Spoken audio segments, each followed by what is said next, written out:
Surah ke-89 Al-Fajr, Fajar, daripada 30 ayat Makiyah.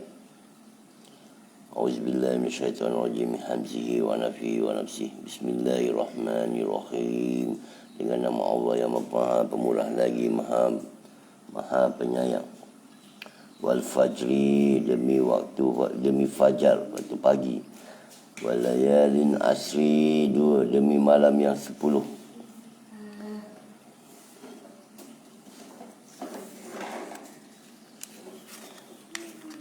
Pada malam 10 terakhir dari bulan Ramadan, ada pula yang mengatakan 10 malam yang pertama dari bulan Muharram, termasuk dalam hari Ashura. Ada pula yang mengatakan 10 malam pertama pada bulan Zulhijjah.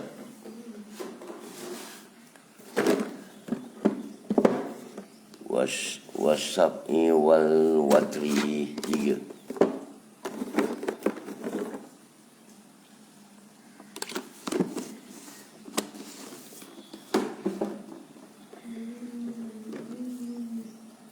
Demi yang genap dan yang ganjil. Walaili iza yas, 4. Dan demi malam apabila berlalu. Hal fi zalika qasamun li zikri hijri, 5. Demikianlah sumpah bagi orang-orang yang berakal. Alam taro kaifa fa'ala rabbuka bi'ad, 6. Tidakkah engkau Muhammad memperhatikan bagaimana Tuhanmu melakukan terhadap kaum Ad? Irama zatil imad, 7. Iaitu penuh Iram, ibu kota kaum Ad, yang mempunyai bangunan-bangunan yang tinggi. Allati lam yukhlaq misluha fil bilad, 8. Yang belum pernah didirikan seperti itu di negeri-negeri lain. Wa samud allazi jabu sakhra bil wad, 9. Dan terhadap kaum Samud yang memotong batu-batu besar di lembah. Lembah ini terletak di bahagian utara Jazirah Arab, di antara kota Madinah dan Syam. Mereka memotong-motong batu gunung untuk membina bangunan-bangunan tempat tinggal mereka. Dan ada pula yang menebuk gunung-gunung ganang untuk tempat tinggal mereka dan tempat berlindung.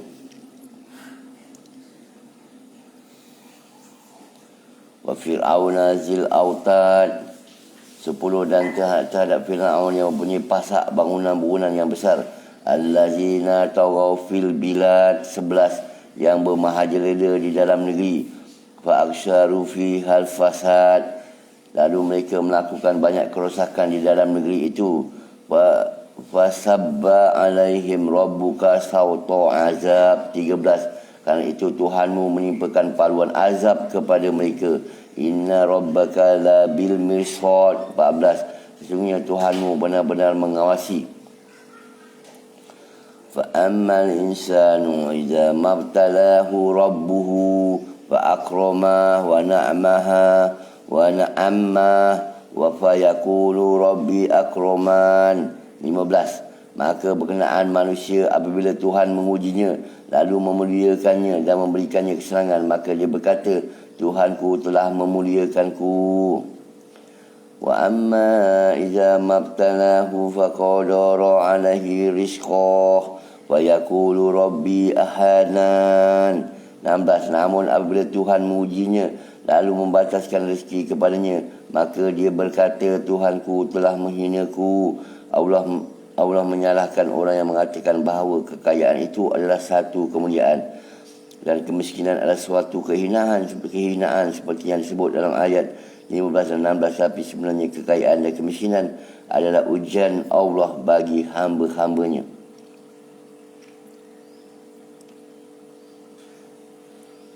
Kala bal la tukrimunal yatim, sekali-kali tidak, bahkan kamu tidak memuliakan anak yatim. Tidak memberikan hak anak-anak yatim dan tidak berbuat baik kepadanya.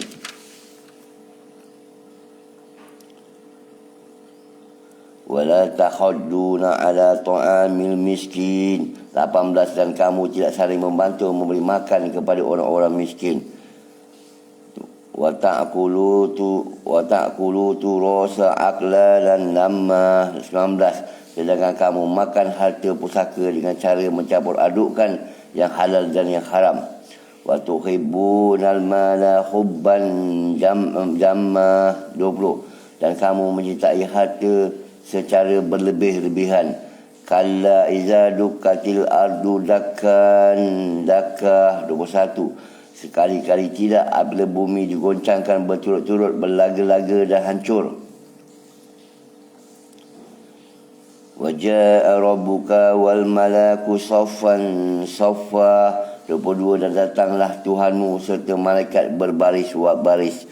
Waji'a yawma idzin bi jahannam. Yawma idzin yatazakkarul insanu wa anna lahu zikrah.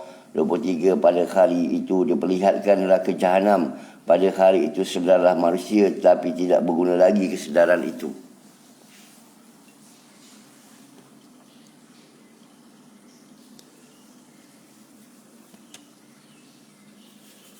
Memuliakan anak yatim. Quran surah Al-Fajr surah 89 ayat 18 hingga 20. Tafsir jalan lain.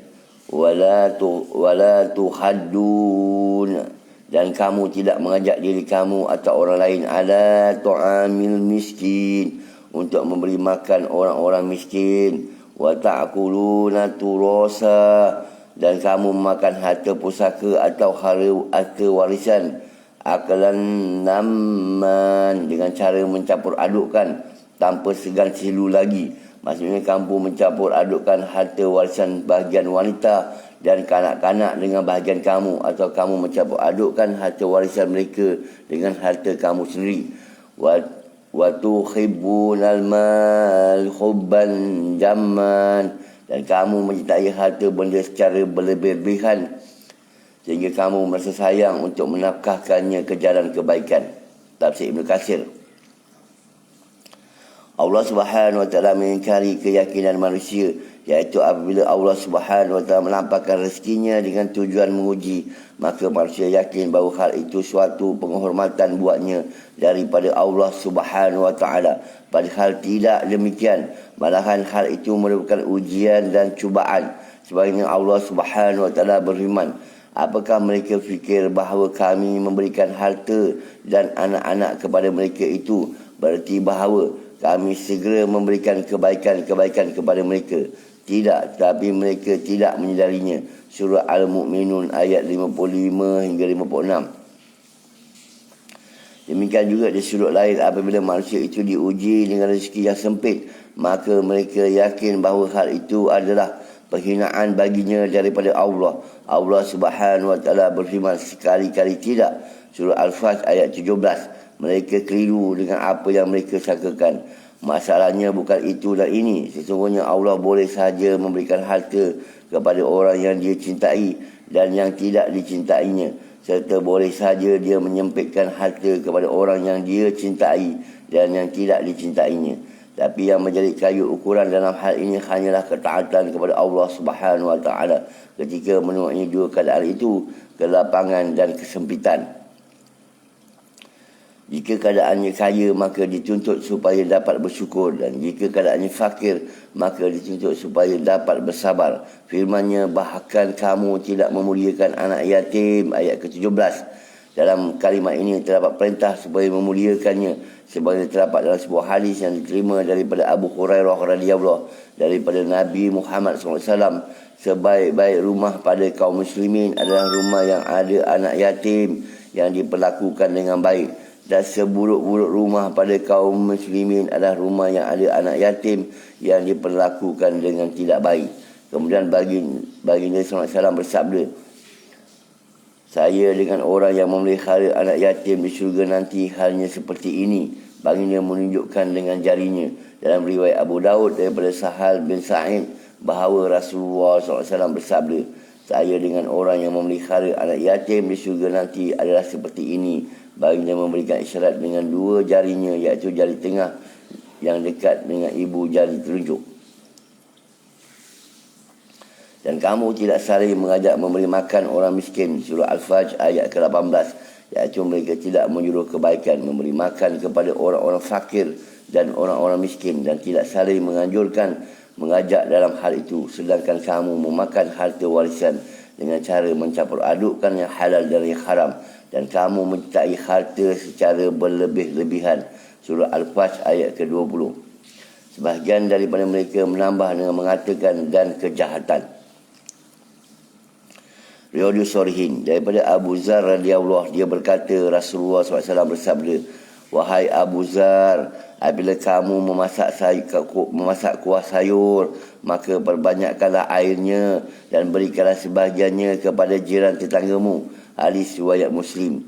Di atas memberikan beberapa faedah. Pertama, anjuran menasihati orang tercinta dan kaum kerabat dengan perkara yang bermanfaat di dunia dan akhirat. Kedua, anjuran untuk saling memberi hadiah sesama jiran tetangga, kerana hal itu akan menumbuhkan rasa cinta dan kasih sayang. Ketiga, tidak boleh mengejek kebaikan walau sekecil apa pun, kerana semuanya itu adalah makruf. Hadis Nabawi. Daripada Anas bin Malik radhiyallahu, dia berkata Abu Talhah radhiyallahu berkata kepada Ummu Sulaim radhiyallahu, aku mendengar suara Rasulullah SAW menjerit lemah dan aku tahu bahawa baginda sedang lapar. Apakah kamu mempunyai sesuatu? Maka Ummu Sulaim pun mengeluarkan beberapa bulatan gandum dan mengeluarkan tudungnya, lalu menutup roti itu dan meletakkannya di bawah pakaianku. Dia juga memberikan sebahagiannya kepadaku, lalu mengutusku untuk menemui Rasulullah SAW. Aku pun membawanya dan aku dapati Rasulullah SAW sedang berada di dalam masjid yang sedang bersama orang-orang ramai. Aku berdiri di tengah-tengah mereka. Maka Rasulullah SAW bertanya kepadaku, apakah kamu diutus oleh Abu Talhah? Aku menjawab, ya. Baginda bertanya lagi, dengan membawa makanan? Aku berkata, ya. Akhirnya Rasulullah SAW bersabda kepada orang-orang yang ketika itu sedang bersamanya, beranjaklah. Maka mereka pun segera beranjak pergi ke tempat Abu Talhah radhiyallahu, dan aku segera bergegas ke hadapan mereka hingga aku sampai di tempat Abu Talhah radhiyallahu. Maka Abu Talhah radhiyallahu pun berkata, wahai Ummu Sulaim, sesungguhnya Rasulullah SAW telah datang bersama orang ramai, sedangkan kita tidak memiliki apa-apa makanan untuk menjamu mereka. Ummu Sulaim radhiyallahu berkata, Allah dan Rasulnya yang lebih mengetahui. Akhirnya Abu Talhah pergi sehingga bertemu dengan Rasulullah SAW. Maka Abu Talhah radhiyallahu menyambut Rasulullah SAW sehingga kedua-duanya masuk. Rasulullah SAW bersabda, wahai Ummu Sulaim, keluarkanlah makanan yang kamu ada. Maka Ummu Sulaim radhiyallahu mengeluarkan roti itu. Hadis Qudsi daripada Jubair bin Mut'im, dia berkata, sesungguhnya seorang lelaki menemui Nabi Muhammad SAW lalu bertanya, wahai Rasulullah, bahagian mana negeri yang paling buruk? Dia Mut'im radhiyallahu berkata, baginda menjawab, saya tidak tahu. Sekali Jibril menemuinya, baginda bersabda, wahai Jibril, bahagian negeri mana yang paling buruk? Jibril menjawab, saya tidak tahu, sehingga saya bertanya kepada Allah Subhanahu Wa Taala. Lalu Jibril pergi dan menetap selama beberapa waktu. Kemudian datang dan berkata, wahai Muhammad, sesungguhnya kamu bertanyakan kepadaku tentang bahagian negeri mana yang paling buruk. Lalu saya menjawab, saya tidak tahu. Lantas saya bertanya kepada Allah Subhanahu Wa Taala tentang hal itu, dan dia menjawab, tempat paling buruk adalah pasar tempat berjualan.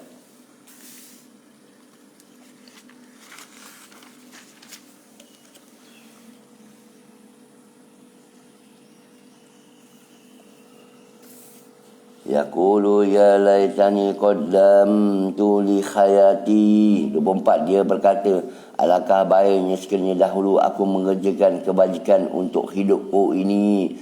Wa yauma idzin la yu'azibu azabahu ahad. Mak 25, maka pada hari itu tidak ada seorang pun yang dapat menyeksa seperti azabnya yang adil. Wala yusiku wasaqahu ahad. 26, dan tidak ada seorang pun yang mengikat seperti ikatannya. Ya ayuhan nafsu mutmainnah. 27, wahai jiwa yang tenang, arji'i ila rabbika radiyatan mardiyah. Kembalilah kepada Tuhanmu dengan hati yang redha dan diredainya. Wadkhuli fi ibadi. Maka masuklah ke dalam golongan hamba-hambaku. Wadkhuli jannati. Dan masuklah ke dalam syurgaku. Al-Balad, negeri, surah ke-90, terdiri daripada 20 ayat Makkiyah. Suratul Al-Balad. Bismillahirrahmanirrahim. Dengan nama Allah yang Maha Pemurah lagi Maha Penyayang. La uqsimu bihazal balad. Satu, aku bersumpah demi negeri ini Mekah. Wa anta khillum bihazal balad. Dan engkau Muhammad tinggal di negeri Mekah ini. Wa walidi wa ma walad. Tiga, dan demi pertalian bapa dan anaknya. Laqad khalaqnal insana fi kabad. Empat, sesungguhnya kami telah menciptakan manusia berada dalam keadaan susah. Ayah sabu annan yaqdiru alaihi ahad. Lima, apakah dia manusia itu menyangka bahawa tidak ada sesuatu pun yang berkuasa ke atasnya. Yaqulu ahlaqtu malan lubadat. Yaqulu ahlaqtu malan lubadah. 6. Dia mengatakan aku telah menghabiskan harta yang banyak. Ayah sabu annam yarahu ahad. 7. Apakah dia menyangka bahawa tidak ada sesuatu pun yang melihatnya. Alam naj'al lahu ainaini. 8. Bukankah kami telah menjadikan untuknya sepasang mata. Lisanan wasafatain. 9. Dan lidah dan sepasang bibir. Wa hadainahu najdain. 10. Dan kami telah menunjukkan kepadanya dua jalan kebajikan dan kejahatan. Walaqtahama aqabah. 11. Tetapi dia tidak menempuh jalan yang mendaki yang sukar. Wa ma adraka ma aqabat. 12. Dan tahukah kamu apakah jalan mendaki dan sukar itu? Faku raqabat. 13. Iaitu melepaskan perhambaan hamba abdi. Au it'amun fi yaumin zi masghabat. 14. Atau memberi makan pada hari terjadi kelaparan. Yatiman za makrobat. 15. Kepada anak yatim daripada kaum kerabat. Au miskinan za makrobat. 16. Atau orang miskin yang sangat fakir. Summa kana minal lazina amanu wa tawasau bisabri wa tawasau bil marhamat. 17. Kemudian dia termasuk orang-orang yang beriman dan saling berpesan untuk bersabar dan saling berpesan untuk berkasih sayang. Ulaika ashabul maimanah. 18. Mereka orang-orang yang beriman dan saling berpesan itu adalah golongan kanan. Wallazina kafaru biayatina hum ashabul mas'amah. Dan orang-orang yang kafir kepada ayat-ayat kami, mereka itu adalah golongan kiri. Alaihim narun mu'sadah. Mereka berada di dalam neraka yang ditutup rapat.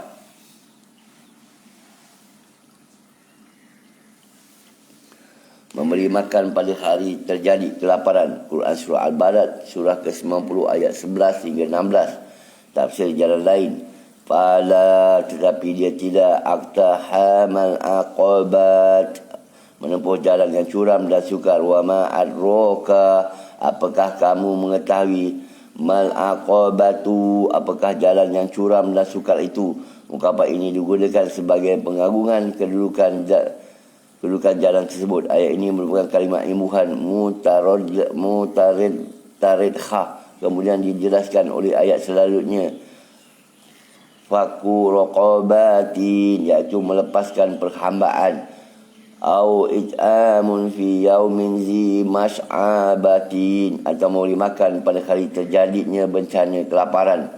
Yatiman za makrobat, kepada anak yatim yang ada hubungan kerabat atau kekeluargaan.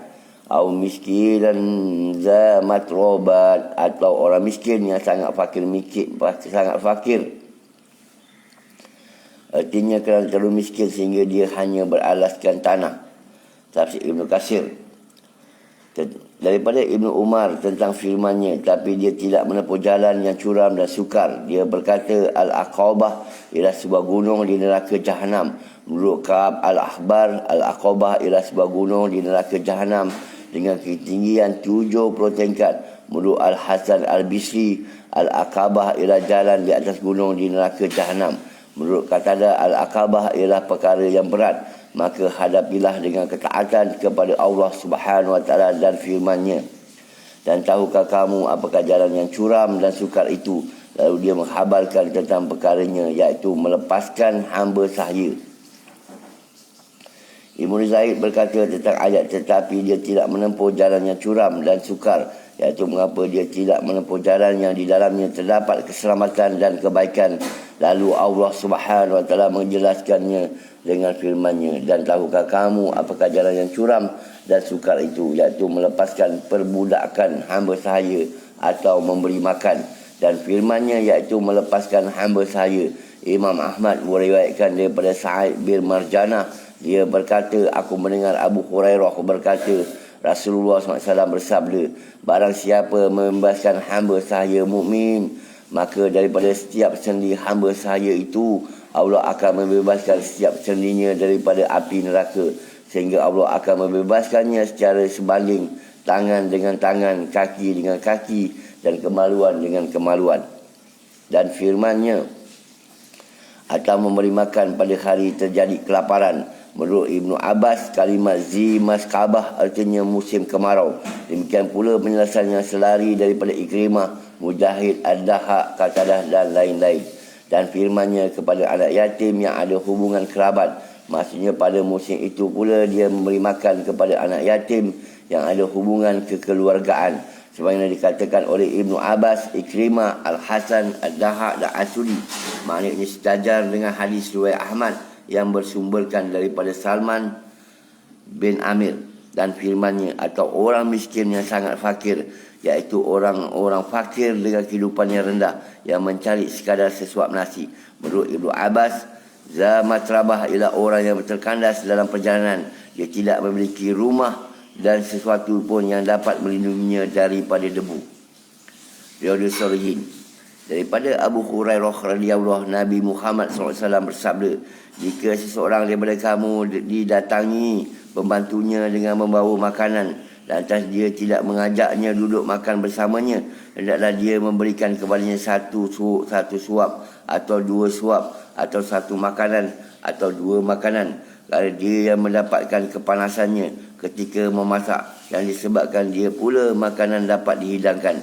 Hadis riwayat Al-Bukhari. Di atas memberikan faedah pertama, dorongan untuk bersikap rendah hati dan berhadap baik terhadap pembantu, boleh dalam bentuk makanan, makan bersama dengannya atau memberinya makan. Kedua, orang yang mendapat amanah mengelola urusan salah seorang Muslim, hendaklah dia berbuat baik padanya dan tidak menyusahkannya. Ketiga, berbuat baik kepada hamba sahaya atau pekerja akan memberikan motivasi untuk bekerja secara profesional dan mencintai majikannya dan sebaliknya. Hadis Nabawi. Daripada Abu Hurairah radhiyallahu, dia berkata, suatu ketika Rasulullah SAW pernah bertanya, siapakah di antara kamu yang pagi ini sedang berpuasa? Abu Bakar menjawab, aku. Baginda bertanya lagi, siapa di antara kamu yang hari ini menghantarkan jenazah? Abu Bakar menjawab, aku. Baginda bertanya lagi, siapa di antara kamu yang hari ini telah memberi makan orang miskin? Abu Bakar menjawab, aku.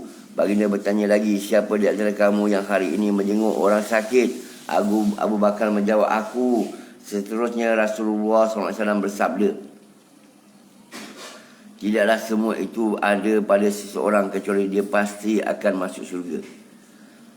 Hadis kursi. Daripada Sauban, Nabi SAW bersabda, jika seorang hamba benar-benar mencari redha Allah dan sentiasa seperti itu, maka Allah Subhanahu wa taala berfirman kepada Jibril, bulan hamba-Ku mencari redha-Ku, ingat rahmat-Ku bersamanya. Lalu Jibril berkata, rahmat Allah bersama si fulan. Para malaikat pemikul aras juga mengucapkan seperti itu. Para malaikat sekeliling mereka juga berdoakan seperti ini. Dan malaikat-malaikat penghuni ketujuh langit yang ada di sekitarnya juga tidak terlepas berdoakannya. Kemudian mereka turun ke bumi untuknya. Al-Sam Matahari surah ke-91 daripada 15 ayat Makkiyah.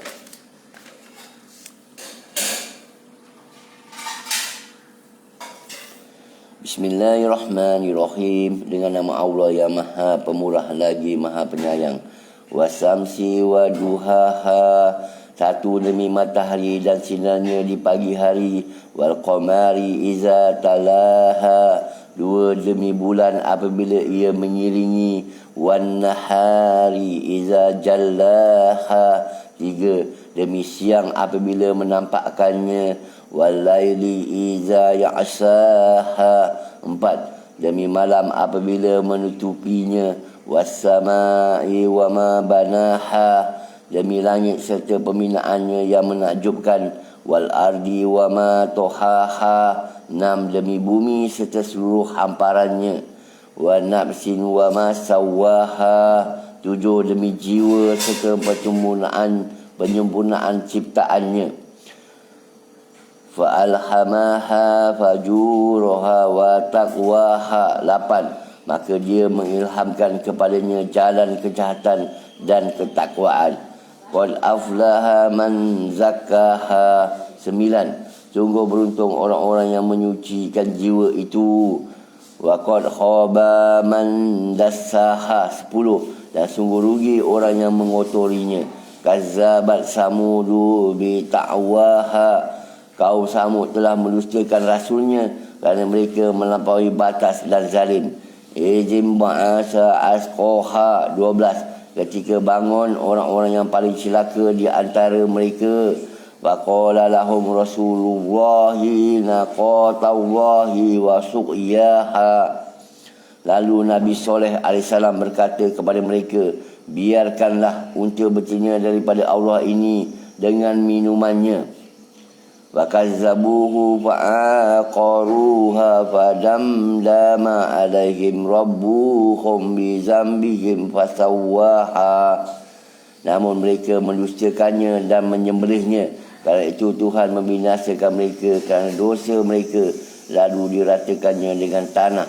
Wala yakhafu uqbaha, 15 dan dia tidak takut terhadap akibatnya.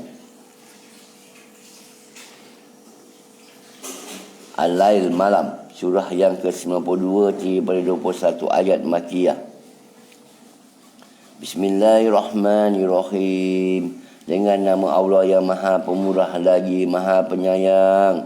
Wal laili iza ya'sa, demi malam apabila menutupi cahaya siang. Wan nahari iza tajalla, dua demi siang apabila terang benderang. Wa ma khalaqaz zakaral wal unsa, demi penciptaan laki dan perempuan. Inna sa'yakum lasatta, 4 sesungguhnya amal usahamu adalah bermacam-macam. Wa amma man a'ta wa taqa, 5 maka barang siapa memberikan hartanya di jalan Allah dan bertakwa. Wasadaqa bil husna, dan mengakui adanya pahala yang terbaik di syurga. Wasanu yassiruhu lil yusra, 7 maka akan kami mudahkan baginya jalan menuju kesenangan dan kebahagiaan. Wa amma man bakhila wasta'na, 8 dan berkenaan orang yang bakhil dan berasa dirinya cukup, tidak perlukan pertolongan Allah. Wa kazzaba bil husna, 9 serta dia merusakan perkara yang baik. Wasanu yassiruhu lil usra, maka akan kami mudahkan baginya jalan menuju kesukaran dan kesengsaraan. Maka akan kami mudahkan baginya jalan menuju kesukaran dan kesengsaraan. Wa ma yu'ni anhu maluhu iza taradda, 11 dan hartanya tidak memberi manfaat kepadanya ketika dia sudah binasa. Inna alaina lal huda, sesungguhnya kamilah yang memberi petunjuk. Wa inna lana lal akhirata wal ula, 13 dan sesungguhnya milik kamilah akhirat dan dunia itu. Wa anzartukum naron talatta, 14 maka aku memperingatkan kamu dengan neraka yang menyala-nyala.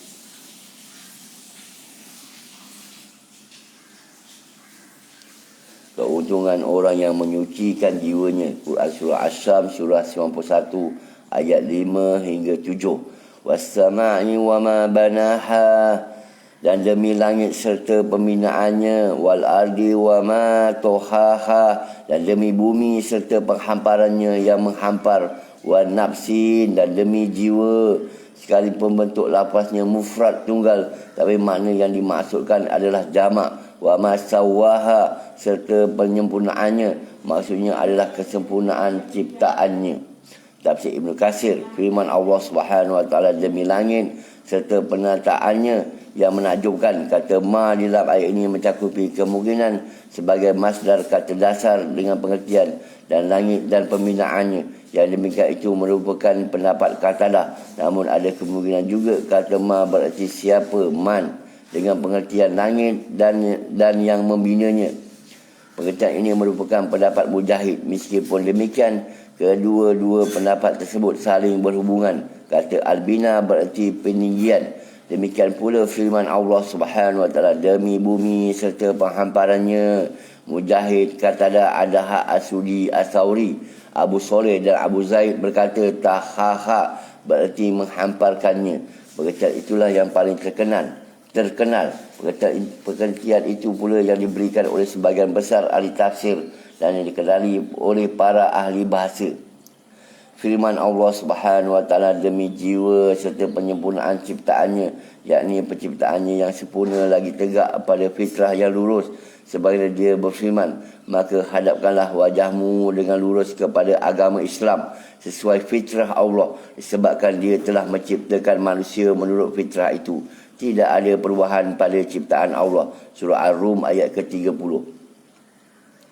Dan sabda Nabi Muhammad SAW, setiap anak dilahirkan dalam keadaan fitrah, kemudian kedua-dua orang tuanya lah yang akan menjadikan anak itu Yahudi atau Nasrani atau Majusi, sebagaimana binatang ternakan yang melahirkan anaknya dengan sempurna.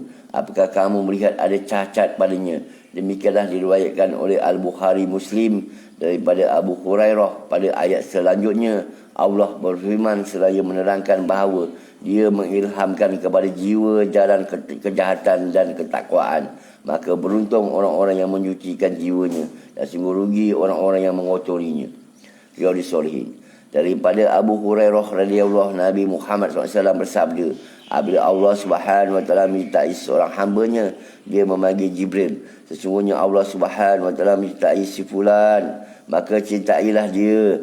Maka Jibril mencintai hamba itu. Lalu Jibril menyeru kepada penduduk langit, sesungguhnya Allah mencintai si fulan, maka cintailah dia. Maka seluruh penduduk langit mencintai hamba itu. Kemudian orang itu pun dijadikan dapat diterima oleh penduduk bumi.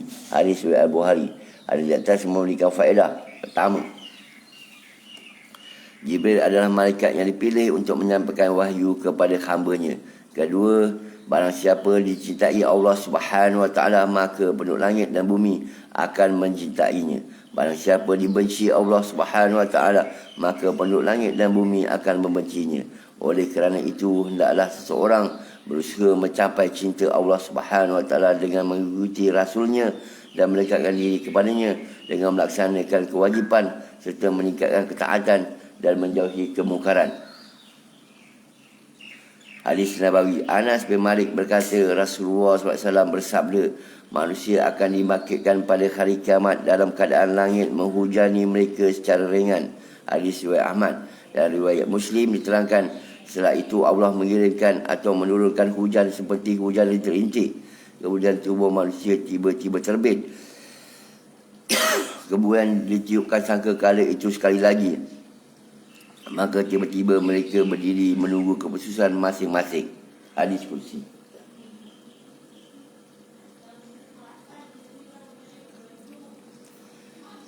Imam At-Tirmizi meriwayatkan daripada salah seorang sahabat Nabi Muhammad SAW, Abu Hurairah radhiyallahu bahawa Rasulullah SAW bersabda, suatu Allah menciptakan syurga dan neraka. Allah mengutus Jibril ke syurga. Dia melihatnya dan melihat apa yang dipersiapkan untuk penghuninya. Setelah itu Jibril mendatangi neraka dan melihatnya dan segala yang dipersiapkan untuk penghuninya. Kemudian Jibril kembali kepadanya dan berkata, demi keperkasaanmu, tidaklah seorang pun mendengar tentangnya syurga, melainkan ingin memasukinya. Kemudian Jibril diperintahkan untuk kembali ke syurga, dan ternyata syurga diliputi oleh hal-hal yang tidak menyenangkan. Jibril kembali kepadanya, dia berkata, demi keperkasaanmu, aku bimbang tidak ada seorang pun yang akan memasukinya. Dia berfirman, pergilah ke neraka dan lihatlah apa yang telah aku persiapkan untuk penghuninya. Ternyata neraka tertimbun satu sama lain. Lalu Jibril kembali dan berkata, demi keperkasaanmu, tidak ada seseorang mendengar tentangnya lalu ingin memasukinya. Lalu Jibril diperintahkan untuk kembali melihat neraka. Ternyata neraka diliputi oleh syahwat. Dia berfirman, kembalilah ke neraka. Jibril kembali ke neraka, lalu dia berkata, demi keperkasaanmu, aku bimbang tidak ada seorang pun yang selamat daripadanya, melainkan akan memasukinya. Hadis riwayat At-Tirmizi.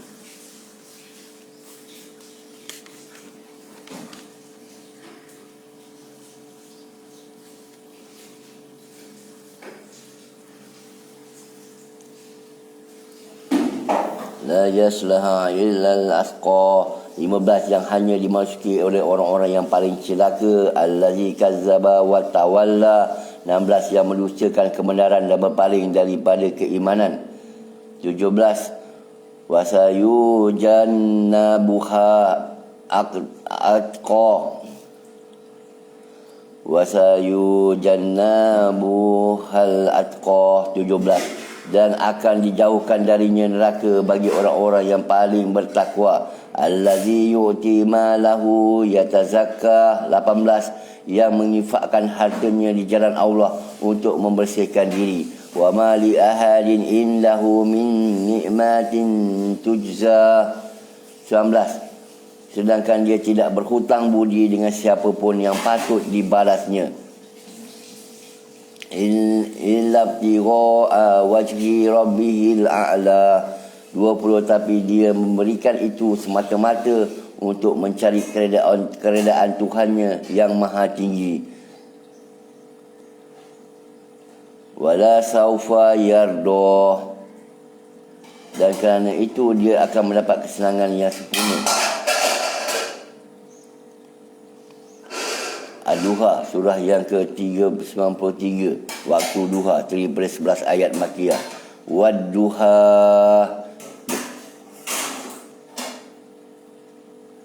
demi waktu duha ketika matahari naik setinggi gala. Wal-laili iza saja, dan demi malam apabila telah sunyi.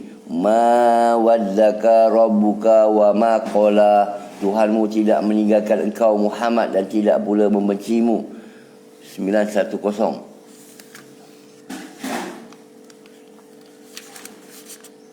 Ketika turunnya wahyu kepada Nabi Muhammad SAW terhenti untuk sementara waktu, orang-orang musyrik berkata Tuhannya Muhammad telah meninggalkannya dan benci kepadanya.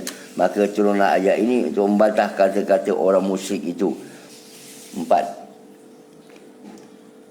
Wal akhiratu khairul laka minal ula. 4. Sesungguhnya kesudahan itu lebih baik bagimu daripada yang permulaan.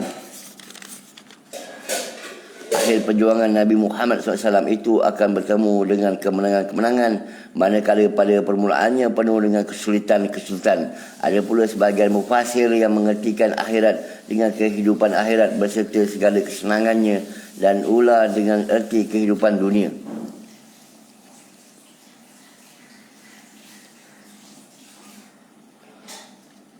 Wala saufa yu'tika rabbuka fatardah. 5. Dan sesungguhnya Tuhanmu pasti memberikan kurnianya kepadamu sehingga engkau redha dan berpuas hati. Alam yajidka yatiman fa'awa. 6. Bukankah dia mendapatimu sebagai seorang yatim lalu dia melindungimu. Wa wajadaka dhallan fahada. Dan dia mendapatimu sebagai seorang yang kebingungan untuk mendapatkan kebenaran yang tidak dapat dicapai dengan akal. Lalu Allah menurunkan wahyu kepada Nabi Muhammad SAW, lalu dia memberikan petunjuk. Wa wajadaka ailan fa'aghnah, dan dia mendapatimu sebagai seorang orang yang berkurangan, dan dia mendapatimu sebagai seseorang yang berkurangan, lalu dia memberikan kecukupan. Wa ammal yatima fala takhar. 9, maka terhadap anak yatim janganlah engkau berlaku sewenang-wenangnya. Wa ammas sa'ila fala tanhar, dan dan terhadap orang-orang yang meminta-minta janganlah engkau merherdiknya. Wa amma bi ni'mati rabbika fahaddis, dan terhadap nikmat Tuhanmu hendaklah engkau nyatakan dengan bersyukur. Al-Syah Kelapangan surah ke-94 terdiri daripada 8 ayat Makkiyah. Bismillahirrahmanirrahim. Alam nasrah laka sadrak, dengan nama Allah yang Maha Pemurah lagi Maha Penyayang. 1. Bukankah kami telah melapangkan dadamu Muhammad? Wa wada'na anka wisrak. 2. Dan kami juga telah menurunkan bebanmu daripadamu. Semasa 3 kesusahan-kesusahan yang ditanggung oleh Nabi Muhammad SAW dan dalam menyampaikan risalah. Allazi anqada tahrak. 3. Yang memberatkan belakangmu. Wa rafa'na laka zikrak, dan kami tinggikan bagimu sebutan namamu. Meninggikan darjat dan mengikut sertakan namanya dengan meninggikan darjat dan mengikut sekatan namanya dengan nama Allah dalam kalimah syahadah, menjadikan ketaatan kepada Nabi termasuk sebagai ketaatan kepada Allah. Wa inna ma'al usri yusra, maka sesungguhnya bersama kesulitan ada kemudahan. Innal ma'al usri yusra. 6. Sekali lagi ditegaskan, sesungguhnya bersama kesulitan ada kemudahan. Wa iza fara'ta fansab. 7. Maka apabila engkau telah selesai suatu urusan, tetaplah bekerja keras untuk urusan yang lain. Sebagian mufasir menafsirkan, apabila engkau Muhammad telah selesai berdakwah, maka beribadahlah kepada Allah. Apabila engkau telah selesai melaksanakan urusan di dunia, maka kerjakanlah urusan akhirat. Dan ada lagi yang mengatakan, apabila telah mengerjakan solat, maka berdoalah.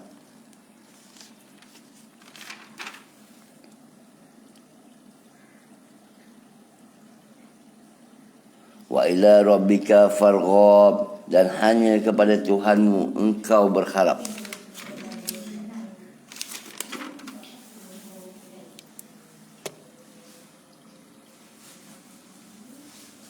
Kaya atau kecukupan. Surah Ad-Duha surah 93 ayat ke-8. Tafsir jalan lain. Wa wajadaka ailah, dan dia mendapati Muhammad sebagai seorang yang fakir, fa'agna, lalu dia memberikan kecukupan kepadamu dengan pemberian yang kamu berasa puas dengannya daripada ganimah dan dari yang lain-lainnya. Menyucikan diri. Kaya atau kecukupan al-ghinah terdiri dari atas 2 bentuk. Kaya dengan Allah dan tidak memerlukan yang lain selain Allah. Kedua-duanya merupakan hakikat kefakiran. Tapi orang-orang yang meniti jalan kepada Allah menghususkan perbahasan tentang kecukupan ini sebagai suatu tempat persinggahan tersendiri. Sehubungan dengan bab ini, Allah Subhanahu Wa Taala berfirman, dan dia mendapatimu sebagai seseorang yang berkurangan, lalu dia memberikan kecukupan. Ad-Duha ayat ke-8. Ada 3 pendapat tentang ayat ini. Pertama, Allah memberikan cukup harta kepada Nabi Muhammad SAW setelah baginda dalam keadaan fakir.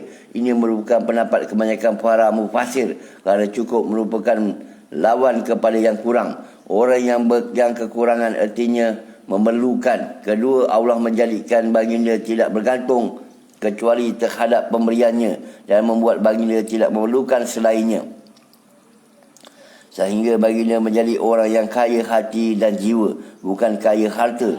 Ini merupakan hakikat kecukupan. Ketiga, ini pendapat yang benar, mencakupi 2 jenis kecukupan, iaitu Allah menjadikan baginda kaya hati dan juga kaya harta.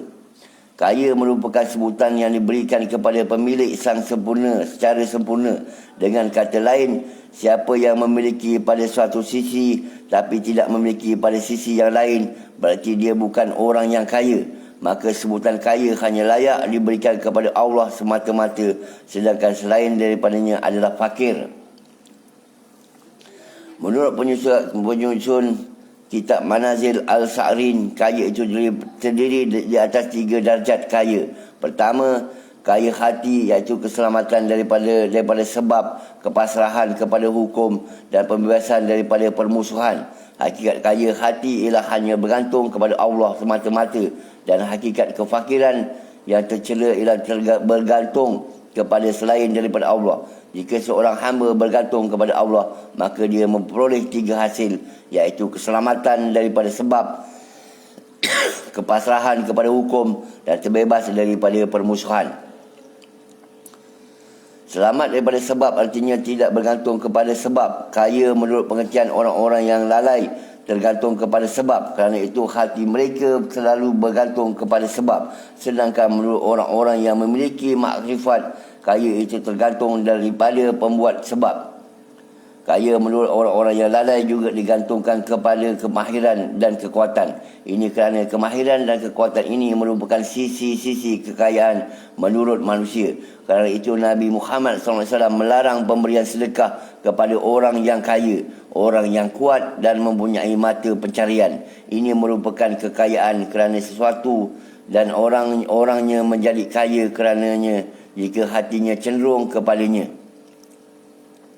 Seseorang yang cenderung kepada Allah berarti dia kaya kerana Allah. Siapa yang jiwanya cenderung kepada sesuatu berarti dia memerlukannya dan fakir kepadanya. Sedangkan pasrah kepada hukum ada 2 bentuk. Satu, pasrah kepada hukum agama yang bersifat perintah, iaitu menyesuaikan diri dengannya dan tidak menentangnya. 2, pasrah pada hukum alam yang berdasarkan kepada takdir yang terjadi bukan kerana pilihannya dan dia tidak mampu untuk menolaknya. Dalam masalah hukum ini ada catatan yang perlu ditegaskan, iaitu memurnikan penisbatan kepada pembuat hukum dan tidak menisbatkan kepada yang lain.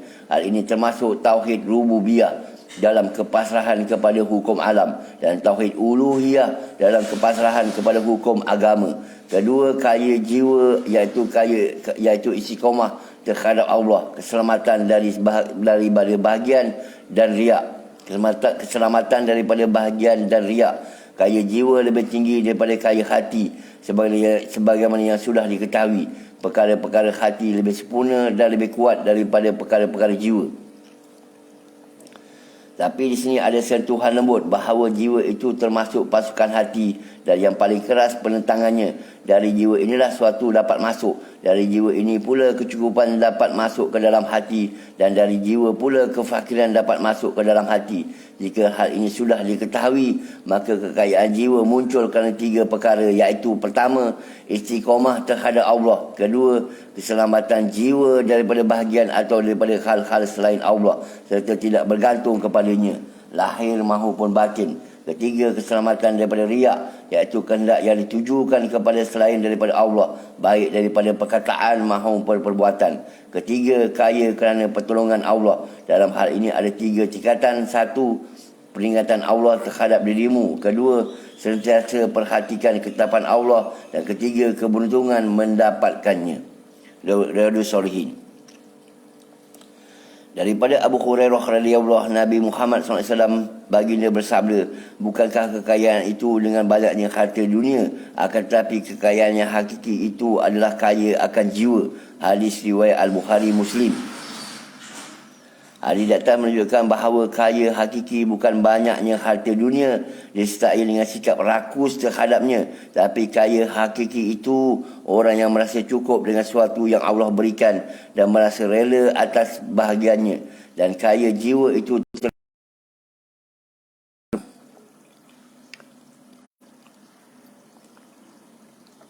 hadis di atas menunjukkan bahawa kaya hakiki bukan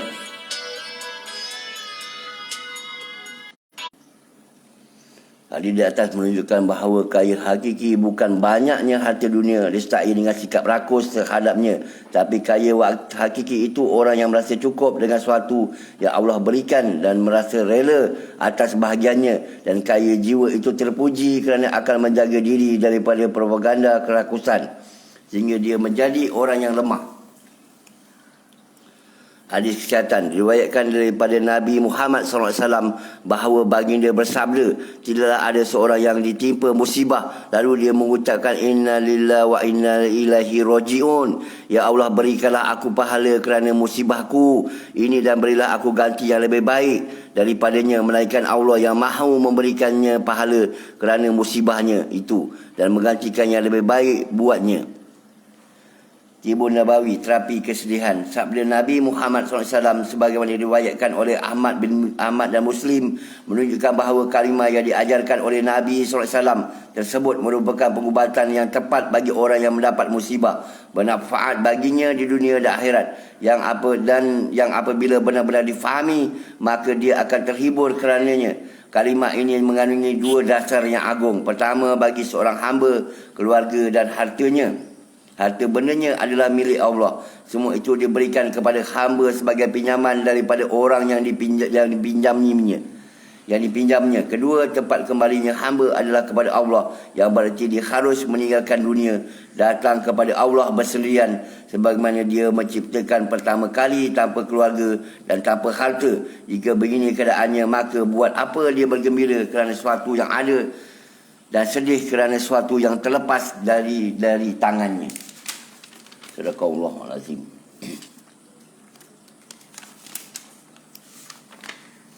Ya Allah, kurniakanlah rahmat kepada kami dengan Al-Quran dan jadikanlah Al-Quran sebagai pemimpin, cahaya, petunjuk dan rahmat bagi kami. Ya Allah, ingatkanlah kami terhadap apa yang telah kami lupakan daripada Al-Quran. Ajarlah kami apa-apa yang belum kami ketahui daripada Al-Quran. Anurilah kami kemampuan untuk sentiasa membacanya sepanjang malam dan siang. Jadikanlah Al-Quran hujah bagi kami yang dapat menyelamatkan kami. Wahai Tuhan seluruh alam, ya Allah, benahilah pengetahuan dan pengamalan agama kami yang akan menjadi penjaga urusan kami. Benahilah dunia kami tempat kami mencari penghidupan. Benahilah kehidupan akhirat kami tempat kami kembali. Jadikanlah hidup kami sebagai tempat untuk melaksanakan segala kebaikan, dan jadikanlah mati kami sebagai pemutus segala keburukan. Ya Allah, jadikanlah sebaik-baik umur kami agar menjadi yang terbaik di akhir usia kami. Hari yang terbaik adalah hari di saat kami bertemu denganmu kelak. Ya Allah, kami memohon hidup yang nyaman, mati yang tenang, dan tempat kembali akhirat yang tidak memalukan dan menghinakan. Ya Allah, kami meminta sebaik-baik permintaan, permohonan, keberhasilan, ilmu, amal, pahala, kehidupan, kematian, dan tetapkanlah kami dalam semua kebaikan itu.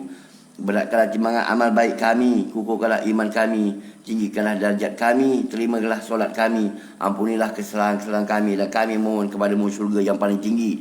Ya Allah, pastilah kami memperoleh rahmatmu, meraih ampunanmu, terbebas daripada segala dosa, mendapat manfaat daripada segala kebaikan, meraup keuntungan berupa syurga, dan terlepas daripada seksa neraka.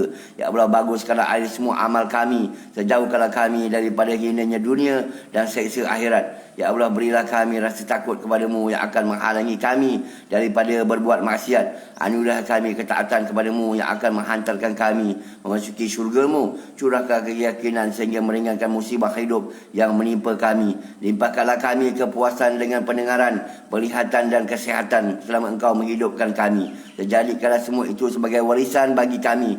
Hadirkan semua penuntut bagi siapa sahaja yang menzalimi kami. Tolong kami dalam menghadapi orang-orang yang memusuhi kami. Jangan engkau menjadikan musibah dalam urusan agama kami. Jangan engkau menjadikan dunia sebagai tujuan utama kami, dan tidak pula tujuan ilmu kami. Janganlah engkau menempatkan kami di bawah kekuasaan orang-orang yang tidak menyayangi kami. Ya Allah, janganlah engkau menyisihkan sekecil dosa pun bagi kami, melainkan engkau mengampuni semuanya. Janganlah engkau meninggalkan seperti keraguan pun bagi kami, melainkan engkau menghilangkan semuanya. Janganlah engkau meninggalkan seperti utang pun bagi kami, melainkan engkau melunasi semuanya. Janganlah engkau mengabaikan semuanya, wahai Zat yang Maha Penyayang dari segala penyayang. Ya Tuhan kami, anurahilah kami kebaikan di dunia dan akhirat, serta jagalah kami daripada seksa api neraka. Semoga Allah sentiasa memberikan selawat dan salam ke atas Nabi kita Muhammad, keluarganya dan para sahabat yang terpilih, serta salam yang melimpah ruah.